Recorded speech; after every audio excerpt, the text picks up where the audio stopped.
Good morning friends. ફરી અહીંયા પરેશ પુરોહિત YouTube ચેનલમાં સર્વે મિત્રોનું હાર્દિક સ્વાગત છે. હવે ધીમે ધીમે આજે કોરોનાનો સમયગાળો છે મિત્રો. કેસ દિવસે દિવસે આજ પણ વધી રહ્યા છે. અત્યારે પણ 83-84,000 પર ડે કેસીસ કોરોનાના આવી રહ્યા છે મિત્રો. સમય ક્રિટિકલ જ છે. સાવચેતીની હજી પણ ખૂબ જરૂર છે, કારણ કે અનલોક ચાલુ છે. બધી જ પ્રક્રિયાઓ ધીમે ધીમે ઓપન તરફ વળી રહી છે. તો આમાં શિક્ષણ ક્ષેત્રમાં પણ કેન્દ્ર સરકારે એક નિર્ણય લીધો છે કે આપણી આજે 21 સપ્ટેમ્બર આવે છે મિત્રો, 21/9, તે 21/9 થી તમે લોકો એટલે કે ધોરણ 9 થી 12 ના વિદ્યાર્થીઓ, જો કોઈ સ્ટુડન્ટને કોઈ પ્રોબ્લેમ વગેરે હોય તો શાળામાં શીખવા જઈ શકે છે થોડાક સમય માટે, પણ એ પણ સાવચેતી સાથે, માસ્ક સાથે, પ્રોપર સેનિટાઈઝ કરીને એ બધી સાવચેતી સાથે તમે શીખવા જઈ શકો છો જે તે શાળામાં. એવો મેસેજ સેન્ટ્રલ ગવર્મેન્ટ તરફથી આપણે આવેલો છે. આ બધું આવેલું છે, આ બધા મેસેજ ઓકે છે, પણ છતાં પણ આપણે સાવચેતીની ખૂબ જરૂર છે મિત્રો. કોરોના છે જે એટલો બધો ક્રિટિકલ નથી, પણ એનું સંક્રમણ વધારે પડતું છે, જેના કારણે વધારે પ્રોબ્લેમ થાય છે.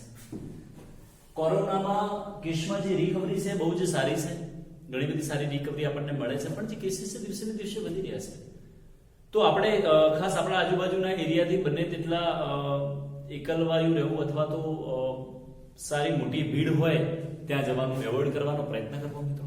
ઓકે, તો આ બધી બાબતોનું ધ્યાનમાં રાખતા ખાસ સાવચેતી રાખજો, સેફ રહેજો અને બને ત્યાં સુધી ઘરે રહેજો. કામ ના હોય ત્યાં સુધી ઘરની બહાર નીકળવું નહીં. ઓકે, તો હવે આપણે જે ઘન અવસ્થામાં લાસ્ટ લેક્ચરમાં આપણે તમને કદાચ યાદ હોય, જો લાસ્ટ લેક્ચર તમે આશા રાખીએ કે બધા વિદ્યાર્થીઓએ લાસ્ટ લેક્ચર જોયું છે, કારણ કે આમાં કેવું છે મિત્રો, એક લેક્ચરના આધારે બીજા લેક્ચરના ટોપિક્સ આવડશે, બીજા લેક્ચર્સના આધારે ત્રીજા લેક્ચર્સના ટોપિક્સ આવડશે. એટલે જ્યારે પણ તમે કોઈ ટોપિક કરવા બેસો છો, આજનો વિડીયો જોવા બેસો તો એના પહેલાનો વિડીયો તમારે જોવો આવશ્યક છે મિત્રો, એના સિવાય નહીં આવડે. આપણે સંકુલ અથવા તો સમૃદ્ધ રચનાઓ જે ભણી રહ્યા છીએ, જેને ક્લોઝ પેક સિસ્ટમ કહેવાય, એ ક્લોઝ પેક સિસ્ટમમાં એક પરિમાણીય રચના હોય, દ્વિપરિમાણીય રચના હોય કે ત્રિપરિમાણીય રચના હોય. આપણે એક પરિમાણીય રચના જોઈ ગયા, દ્વિપરિમાણીય રચના જોઈ ગયા, એક પરિમાણીય રચના, પછી દ્વિપરિમાણીય જે ભણ્યા એમાં કદાચ તમને યાદ હોય તો એમાં બે પ્રકાર આવતા હતા મિત્રો. ચોરસ ક્લોઝ પેકિંગ અને ષટકોણીય ક્લોઝ પેકિંગ. બંનેની ગોઠવણી અલગ અલગ આવે, બંનેની પેકિંગ ક્ષમતા અલગ અલગ આવે, બંનેના સવર્ગાંક અલગ અલગ આવે, જેના વિશેની માહિતી આપણે ભણ્યા હતા. દ્વિપરિમાણીય ષટકોણીય ક્લોઝ પેકિંગની જો તમે ચર્ચા કરાવતા હો તો એમાં ત્રિકોણીય છિદ્રો પણ બને છે, બે પ્રકારના અપવર્ડ અને ડાઉનવર્ડ શિરોબિંદુવાળા, એવા બે પણ બનતા હતા. પણ હવે આપણે એના પછી જે રચના ભણવાની છે મિત્રો, કંઈક આ પ્રકારની છે, ત્રિપરિમાણીય ક્લોઝ પેકિંગ. આપણે જે ભણવાનું છે મિત્રો એ ત્રિપરિમાણીય ક્લોઝ પેકિંગ એટલે કે 3 ડાયમેન્શનલ ક્લોઝ પેક સ્ટ્રક્ચર્સ ભણવાના છે. અને એક વસ્તુ ધ્યાનમાં રાખજો મિત્રો કે આપણી આજુબાજુમાં જે બધા સ્ટ્રક્ચર્સ જોવા મળે છે, જે બધા બંધારણ જોવા મળે છે, ઓલમોસ્ટ બધા જ ત્રિપરિમાણીય એટલે કે 3 ડાયમેન્શનલ પ્રકારના હોય છે. તો આવા 3 ડાયમેન્શનલ સ્ટ્રક્ચર જે બને છે એ હકીકતમાં બને છે કઈ રીતે, પ્રશ્ન છે. અથવા તેમાં ગોઠવણી કયા પ્રકારે થયેલી હોય, અથવા એના આધારે કયા કયા પ્રકારના ક્વેશ્ચન, આ જે ત્રિપરિમાણીય રચનામાં કયા કયા પ્રકારના ક્વેશ્ચન આપણને પૂછાય છે, જેની પણ આપણે ચર્ચા કરીશું. ઓકે, તો હવે જે 3 ડાયમેન્શનલ સ્ટ્રક્ચર બન્યા છે એની તો તમે એક ધ્યાન રાખો કે 1 ડાયમેન્શનલ માંથી 2 ડાયમેન્શનલ બન્યું છે. પહેલા ગોળાઓને આપણે એક સિંગલ લાઈનમાં ગોઠવ્યા હતા, રેખીય આકાર હતો, એને 1 ડાયમેન્શનલ કહેવાય. એમાં ગોળાઓ પછી બીજી હરોળમાં, ત્રીજી હરોળમાં ગોઠવ્યો તો 2 ડાયમેન્શનલ બન્યું. હવે એમાંથી આપણે 2 ડાયમેન્શનલ માંથી 3 ડાયમેન્શનલ બનાવવાનું છે. ધ્યાન રાખજો મિત્રો, 1 ડાયમેન્શનલ માંથી 2 બને અને 2 ડાયમેન્શનલ માંથી 3 ડાયમેન્શનલ બનાવવાનું છે. તો 2 ડાયમેન્શનલ ના બે બંધારણ છે આપણી પાસે. તો મેં પહેલું હું એવું લખી દઉં કે 2 ડાયમેન્શનલ એટલે કે દ્વિપરિમાણીય ચોરસ ક્લોઝ પેકિંગ માંથી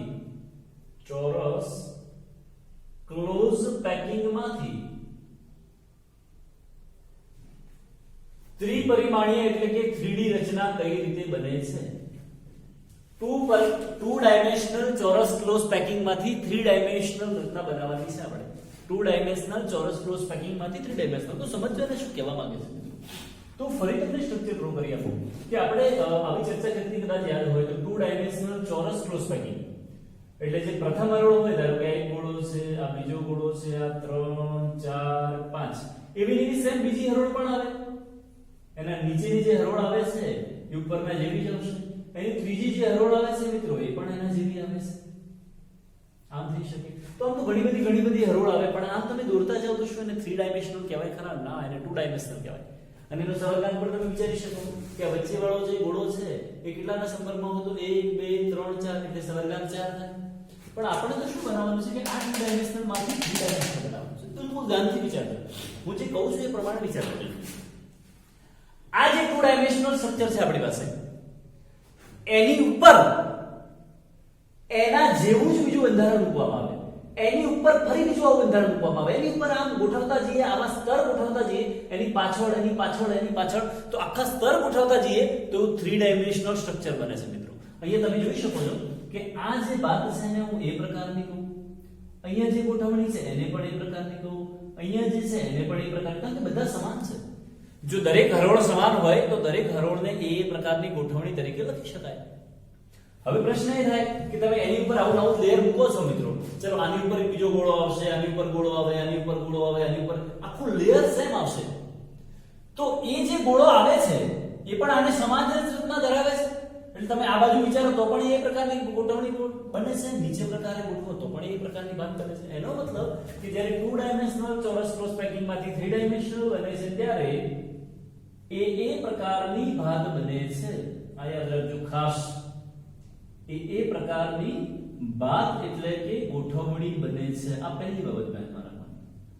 નંબર 2, આ પ્રકારની જે રચના હોય એ વખતે સવર્ગાંક કેટલો થશે? તો ધ્યાનથી વિચારજો કે સવર્ગાંક કેટલો થશે. ધારો કે આપણે વિચારીએ કે આ જે ક્રોસ કરું છું, આ ક્રોસ વાળા ગોળાનો મારે સવર્ગાંક શોધવો છે. તો અત્યારે તમે જોઈ શકો કે આ ક્રોસ વાળો ગોળો કેટલાના સંપર્કમાં છે? જો આ 1 2 3 4 ગોળાઓના સંપર્કમાં ઓલરેડી છે. હવે આના ઉપર એક બીજું સ્તર આવે છે, એટલે આ વચ્ચે વાળો જે ગોળો છે એની એક્ઝેક્ટ ઉપર વાળા ગોળાના સંપર્કમાં હશે. એવું સેમ આ ગોળો પાછળ જે સ્તર છે એના ગોળાના પણ સંપર્કમાં હશે. એટલે કોઈ પણ એક ગોળો વિચારો તો એ જ સ્તરના 4 ગોળા સાથે, ઉપરના સ્તરના એક ગોળા સાથે અને પાછળના સ્તરના એક ગોળા સાથે, એટલે કુલ 6 ગોળા સાથે સીધો સંપર્કમાં હોય, એટલા માટે થઈ અને એનો સવર્ગાંક થશે 6 મિત્રો. સવર્ગાંક કેટલો થાય? 6. સવર્ગાંક એટલે કોઈ પણ ગોળો બીજા કેટલા ગોળાના સીધા સંપર્કમાં છે એને એનો શું કહેવાય? સવર્ગાંક કહેવાય. અને આ પ્રકારની જે રચના બનતી છે એને આદિમ એકમ ઘનકોષ તરીકે ઓળખવામાં આવે છે. આને આદિમ એકમ ઘનકોષ અથવા તો આદિમ એકમ કોષ તરીકે ઓળખવામાં આવે છે, જે આપણે પહેલા પણ ભણી ગયા છીએ મિત્રો. આદિમ એકમ ઘનકોષ જેમાં દરેક ઘટક કણ અથવા તો પરમાણુ મંત્ર ખૂણા પર ગોઠવાયેલો હોય એવી રચનાને આદિમ એકમ કોષ તરીકે ઓળખવામાં આવે છે. તો અહીંયા આપણો જે સવર્ગાંક છે મિત્રો, સવર્ગાંક કેટલો થશે? 6. આ પ્રકારની કઈ રચના તરીકે ઓળખવામાં આવે? તો આદિમ એકમ કોષ તરીકે ઓળખવામાં આવે. તો આ જે રચના છે એ બિલકુલ ધ્યાનથી યાદ રાખવાની રહેશે મિત્રો તમારે. ઓકે, તો તમે એનસીઈઆરટી બુકમાં પણ જોઈ શકો કે આનું 3 ડાયમેન્શનલ આનું સ્ટ્રક્ચર છે. 3 ડાયમેન્શનલ દોરવું થોડું અઘરું પડે એવું છે, પણ તમે એનસીઈઆરટી બુકમાં મિત્રો જોશો તો એનસીઈઆરટી બુકના પેજ નંબર 15 પર, આપણે જે ગુજરાતીમાં એનસીઈઆરટી બુક છે એના પેજ નંબર 15 પર સ્ટ્રક્ચર દોરેલું આપ્યું છે કે એ ગોઠવણી જ્યારે રચાય છે ત્યારે એનું સાદો ઘન લેટિસ કયા પ્રકારે રચાય છે.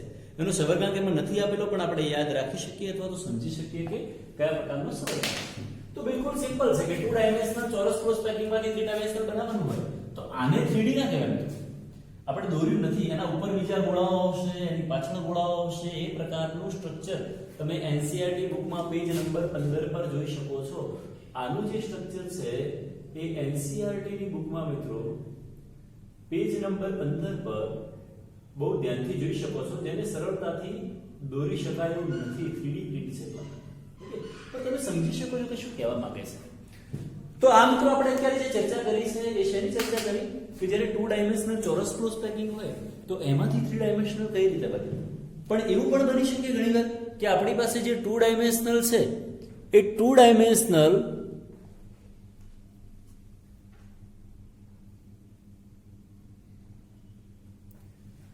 એ જ પ્રકારે 2 ડાયમેન્શનલ, હવે બીજું આપણે એવું લખી દઈએ મિત્રો કે 2 ડાયમેન્શનલ ષટકોણીય ક્રોસ પેકિંગ માંથી ષટકોણીય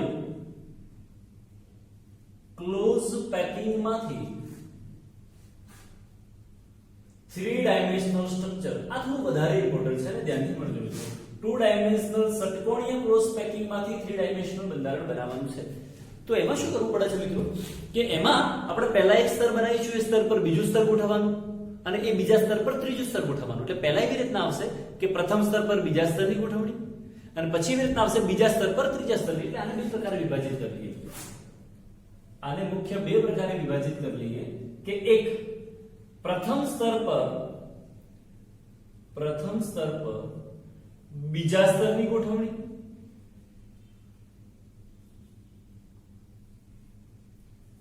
અને પછી નેક્સ્ટ આવશે બીજા સ્તર પર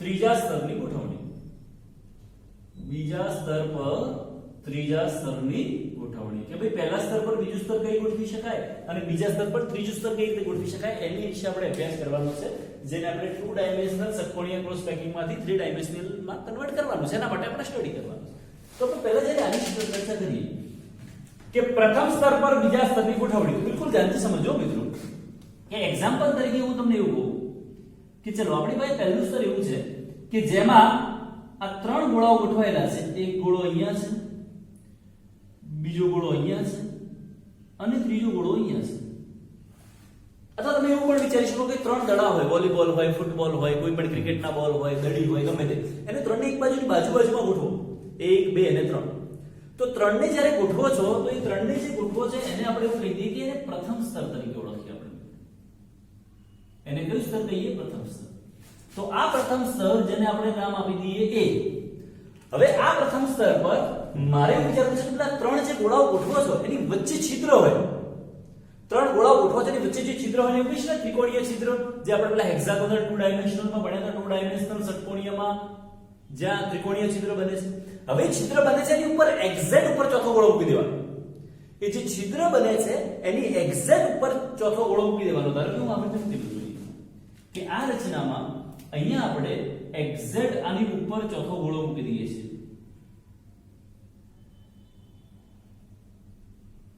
તો આ જે ચોથો ગોળો મૂક્યો છે અને એ જે સ્તર બન્યું એને હું કહી દઉં બીજું સ્તર કયું સ્તર કરી દઈએ મિત્રો બીજું સ્તર અને જે પેલા પહેલા કરતા અલગ છે પહેલામાં 3 ગોળાઓ છે બીજામાં એક જ છે અને બી તરીકે ઓળખવામાં આવે તો આ રીતે ગોઠવવાનું 3 ગોળા 3 ગોઠવી દીધા એના ઉપર 3 ગોઠવ્યા 1 3 1 3 1 3 1 આ રીતે આખી રચના બનાવતો AB પ્રકારની ગોઠવણી થઈ જાય તો આની જે ગોઠવણી કરશો મિત્રો એવું કહી શકાય કે AB પ્રકારની ગોઠવણી કહેવાય અથવા તો AB પ્રકારની ભાત કહેવાશે હવે ધ્યાનથી સમજવા જેવું મિત્રો એ છે ખાસ કે અહીંયા જ્યારે તમે 3 ગોળાઓ ગોઠવો છો ધારો કે 3 ગોળા ગોઠવી ગયા એની ઉપર ચોથો ગોળો ગોઠવો છો તો શું વચ્ચે નાનું છિદ્ર રચાશે ખરા પ્રશ્ન આ છે 3 ગોળાની ઉપર જ્યારે વચ્ચે ચોથો ગોળો ગોઠવો છો તો એ ચારે ગોળાની વચ્ચે કોઈ છિદ્ર રચાય છે પ્રશ્ન આ છે એક નાનકડું છિદ્ર રચાશે પણ ધારો કે તમે એક પ્લેટફોર્મ કોઈક લઈએ મિત્ર આપણે એવું વિચારીએ કે એક્ઝામ્પલ તરીકે આપણે કોઈ વસ્તુ વિચારી લઈએ ધારો કે કોઈ લેયર છે ચલો કે આ લેયર છે એની પર હું 3 ગોળા ગોઠવું છું મિત્રો 1 2 3 એની ઉપર ચોથો ગોળો ગોઠવું છું ચોથો તો શું પેલું ઉપરથી મને છિદ્ર દેખાશે ખરા ના તમે સાઈડમાંથી એને જોશો ને તો પેલા 3 ગોળા ને એક ગોળાની વચ્ચે એક છિદ્ર દેખાય છે ધ્યાન રાખજો મિત્રો એને સાઈડમાંથી જોતા એ છિદ્ર રચાય છે તો સાઈડમાંથી એ જે જોતા છિદ્ર રચાય છે એ કેટલા ગોળાઓ વડે બન્યું છે વિચારો તમે નીચેના 3 અને ઉપરનો એટલે કુલ 4 ગોળાઓ વડે બને 1 2 3 અને 4 તો એના વડે બનતું આ જે છિદ્ર છે વચ્ચે જે આપણને છિદ્ર દેખાય છે એવું છિદ્ર દોરું છું નાનકડું જો આ જે છિદ્ર બન્યું છે એ છિદ્રને હું નામ આપી દઉં છું ચતુષ્ફલકીય છિદ્ર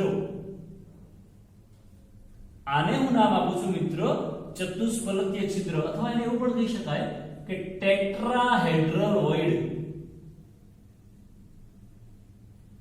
એને કહી શકાય મિત્રો ટેટ્રાહેડ્રલ વોઇડ અથવા કોઈ વાર શોર્ટમાં એને એવું પણ કહે છે એને ટી છિદ્ર તરીકે ઓળખવામાં આવે કયા છિદ્ર તરીકે ઓળખવામાં આવશે ટી છિદ્ર તરીકે ઓકે બીજો એક નાનકડો ક્વેશ્ચન આમાંથી હું એ પૂછું છું મિત્રો તમને કે આમાં જે કોઈ છિદ્ર રચાયું છે એ છિદ્રનો સવર્ગાંક તમે વિચારી શકો ખરા મિત્રો એ છિદ્રનો સવર્ગાંક કેટલો થશે? વચ્ચે પેલું જે છિદ્ર રચાય છે નાનકડું 3 ગોળાઓની ઉપર એક ગોળો 4 વચ્ચે છિદ્ર રચાય છે એ ચારે ચાર ગોળાના સંપર્કમાં છે નીચેના ત્રણ અને ઉપરનો એક. એટલે એવું કહી શકાય કે આ ચતુષ્ફલકીય છિદ્રનો સવર્ગાંક બરાબર 4 થશે.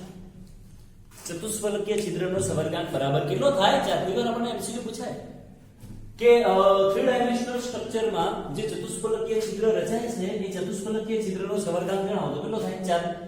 કયા પ્રકારની વાત આવે તો એવી પ્રકારની વાત આવે એને શોર્ટમાં ટી છિદ્ર તરીકે પણ ઓળખવામાં આવશે. ઓકે, હા, એ છિદ્ર જે છે છિદ્રની ત્રિજ્યા પણ શોધવી હોય તો શોધી શકાય. પણ એ ત્રિકોણીય છિદ્ર હોય, ચતુષ્ફલકીય છિદ્ર હોય, અષ્ટફલકીય પણ બનશે. એ બધાના છિદ્રોની જે ત્રિજ્યા છે એના ભેગા આપણે સૂત્રો લખાઈ દઈશું અને ત્યાં ડિસ્કસ કરીશું. એટલે છિદ્રના ત્રિજ્યાની અત્યારે આપણે ચર્ચા કરતા નથી. હવે ચલો સવર્ગાંક બરાબર કેટલો થઈ ગયો મિત્રો? 4. હવે બીજી વસ્તુ હું તમને કહી દઉં કે અહીંયા આ જે છિદ્ર બને છે યાદ રાખજો મિત્રો, ચતુષ્ફલકીય છિદ્ર 4 ગોળાઓ વડે બને છે. ચતુષ્ફલકીય છિદ્ર 4 ગોળાઓ વડે બને છે. આ ધ્યાનમાં રાખવાનું ખાસ. ઓકે, હવે આપણો પ્રશ્ન એ છે કે આ જે છિદ્ર રચાયું છે વચ્ચે એ છિદ્ર રચવામાં દરેક ગોળાનો કેટલા ટકા ભાગ હશે એવું કહેવાય? જો 4 ગોળાઓ ભેગા થાય તો એક છિદ્ર બને છે. 4 ગોળાઓ ભેગા થાય તો એક છિદ્ર બને છે તો કહી શકાય કે દરેક ગોળાનો 25% ભાગ હશે. 25 25 25 25 એમ કરતા 100% થઈ જાય. તમને બડા શું કહું છું મિત્રો, ફરી ધ્યાનથી સાંભળજો કે આ જે છિદ્ર રચાય છે એ છિદ્ર રચવામાં દરેક ગોળાનો કેટલા ટકા ભાગ અથવા હિસ્સો હશે? તો 25% હિસ્સો હશે. તો અહીંયા લખી દઈએ આપણે મિત્રો. આ સમજવા માટે છે કે ચતુષ્ફલકીય છિદ્ર એટલે કે ટી છિદ્રની રચનામાં દરેક ગોળાનો 25% જેટલો હિસ્સો હશે અથવા 25% જેટલો ભાગ હશે. આ યાદ રાખવાનું આપણે, એને સમજી પણ શકાય છે. તો અત્યારે આપણે મિત્રો શું ભણી રહ્યા છીએ કે 2 ડાયમેન્શનલ ષટકોણીય ક્લોઝ પેકિંગમાંથી જ્યારે 3 ડાયમેન્શનલ બનાવવાનું થાય તો એમાં પણ પ્રથમ સ્તર પર બીજા સ્તરની ગોઠવણી અને બીજા સ્તર પર ત્રીજા સ્તરની. તો જ્યારે પહેલા સ્તર પર બીજું સ્તર ગોઠવીએ છીએ તો કયા છિદ્રની રચના થાય મિત્રો? ચતુષ્ફલકીય છિદ્ર. કેટલા ગોળાઓ વડે? 4 ગોળાઓ વડે બને છે. સવર્ગાંક કેટલો હોય? 4 હોય. એબી પ્રકારની રચના હોય. દરેક ગોળાનો હિસ્સો કેટલો હશે? તો 25% જેટલો હોય. ઓકે, તો ફટાફટ લખી દો, બાકી પછી ડિસ્કસ કરીએ મિત્રો.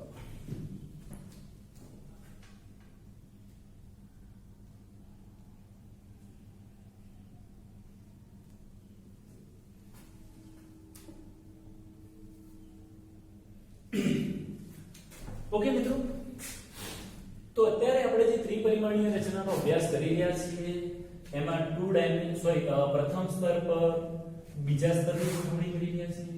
તો પહેલું આપણે એવું ભણ્યા કે પ્રથમ સ્તરના 3 ગોળાઓની ઉપર જે છિદ્ર વચ્ચે દેખાય છે એની પર એક ગોળો ગોઠવતા ચતુષ્ફલકીય છિદ્ર બને છે જેનો સવર્ગાંક 4 થશે.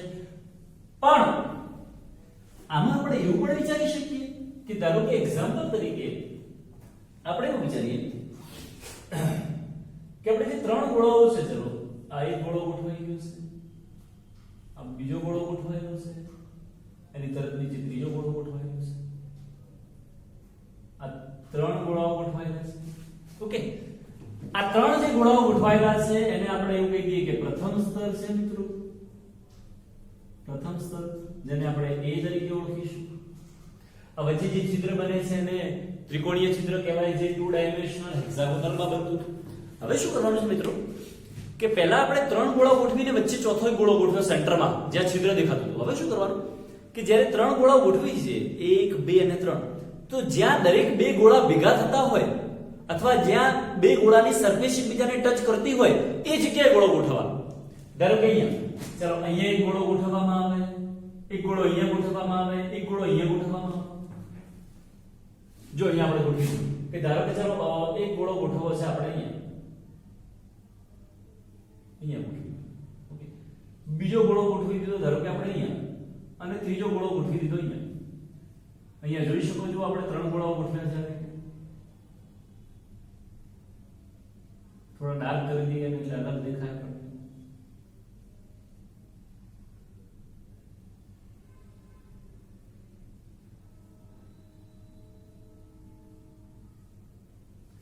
ઓકે, તો તો તમે મિત્રો અહીંયા એ જોઈ શકો કે પહેલા સ્તરના ત્રણ ગોળા અને બીજા સ્તરના ત્રણ ગોળા એક્ઝેક્ટ એકબીજાની ઓપોઝિટ આવે છે અથવા તો ટ્રાયેંગલ્સ ક્રોસ થાય છે બંનેના. જો નીચેનાનું તમે ત્રિકોણ દોરશો તો નીચે શિરોબિંદુ આવશે, ઉપરવાળાનો દોરો તો ઉપરના ભાગમાં શિરોબિંદુ આવે. એ પ્રકારે ગોઠવાય છે, અહીંયા જોઈ શકો તમે.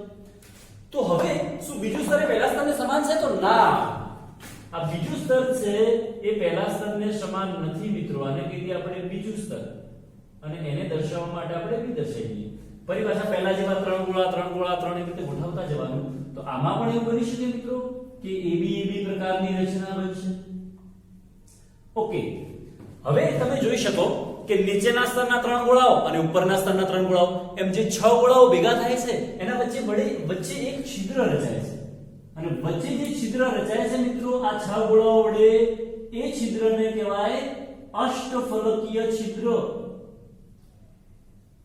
શબ્દ યાદ રાખજો મિત્રો, અષ્ટફલકીય છિદ્ર, જેને એવું પણ કહી શકાય ઓક્ટાહેડ્રલ વોઇડ.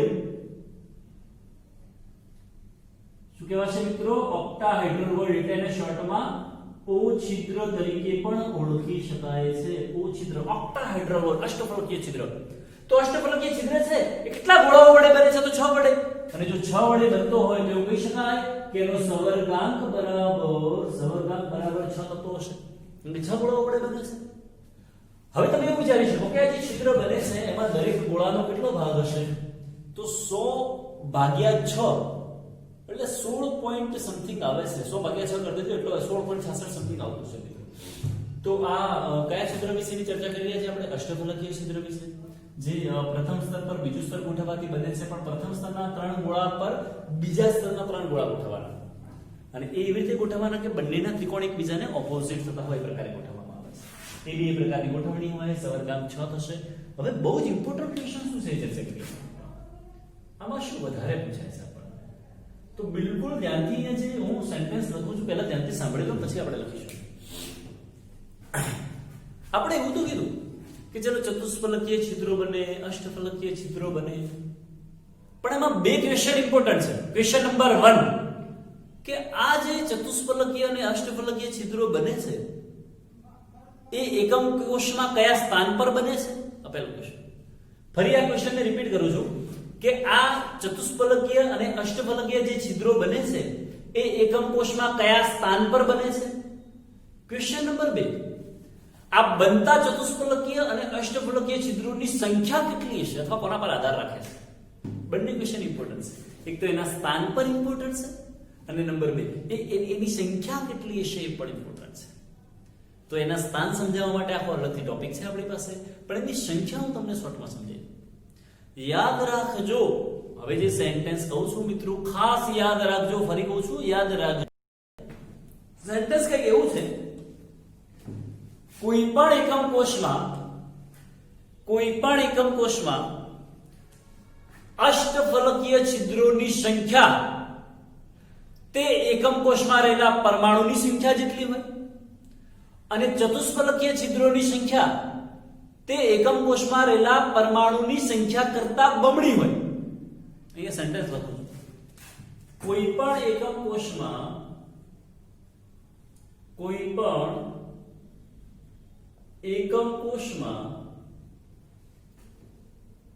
અષ્ટફલકીય છિદ્રોની સંખ્યા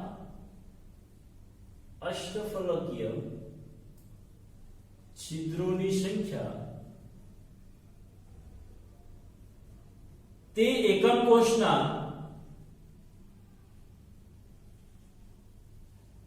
પરમાણુની સંખ્યા જેટલી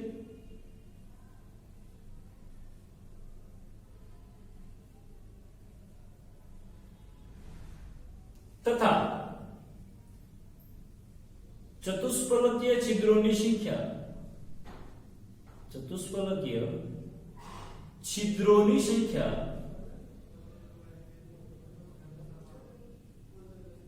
તે એકમ કોષના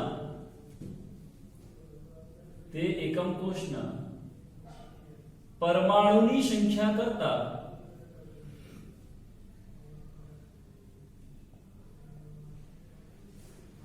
બમણી હોય છે.